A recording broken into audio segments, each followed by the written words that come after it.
Courtney Desiree Doyle Spraggins was born on March 3, 1995 in Santa Rosa, California to her parents Norman Don Doyle and Kimberly Ann Swift Walter.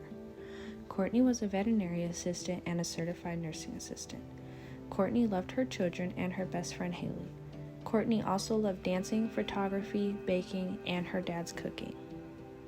19 has obtained a copy of the personnel file of former Huntsville police officer David McCoy. He is facing a capital murder charge for the off-duty shooting of Courtney Spraggins, his pregnant girlfriend, at his apartment complex. McCoy was arrested at the Weston Ranch Apartments on January 7th after he claimed to have been awakened by gunshots. He denied knowing the victim, who was shot in her car, but police soon found a picture of McCoy in Spraggins' car. A now former Huntsville, Alabama police officer, David McCoy, was indicted on March 24th in connection to the murder of his pregnant girlfriend, Courtney Spraggins, of Treon, Georgia, and their unborn child that happened nearly 15 months ago. The two were on and off for 2 years after meeting on a dating website called Tinder. Spraggins was already a mother of 2 small children, where she would travel from North Carolina to Georgia to visit them. Oftentimes, after her visitation, she would go out of her way to visit McCoy in Huntsville, Alabama. Spraggins and McCoy suffered a miscarriage with their first pregnancy. Spraggins was in love with the fact of having a baby girl with less than 2 months until she would get to meet her. She already had a name picked out for her as Addison May. McCoy didn't show a lot of excitement about the pregnancy. McCoy was living with another woman at the Weston Ranch Apartments who would later be determined to be his fiancée. There was no indication that Spraggins had any idea of her.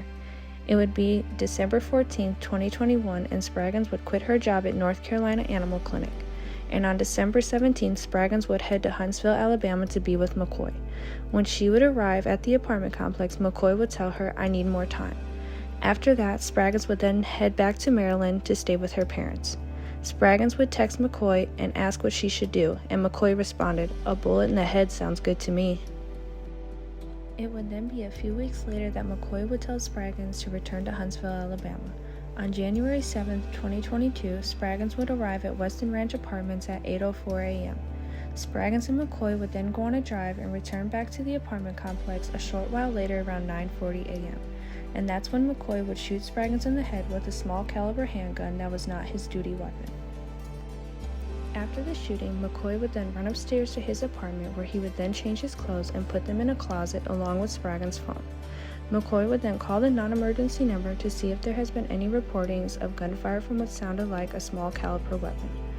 After he would get off the phone, he would then go back downstairs to take a look, and that's the moment when McCoy would call 911 and report Spraggins was shot in the head in the driver's seat of her car, which looked to be an apparent suicide. When police would arrive, McCoy would tell police he only seen Spraggins one time. When looking through Spraggins' vehicle, police officers would find a picture of McCoy in the visor. They would then take McCoy in for questioning. Police would later find ultrasound pictures and mail addressed to Spraggins in McCoy's patrol car. About 5 hours of interrogation, McCoy would blurt out the words, "I did it," after changing his story several times. David McCoy is being held at the Madison County Jail without bail and has been fired from Huntsville Police Department and stripped of all his state certifications. State prosecutors are reaching out for the death penalty in this case.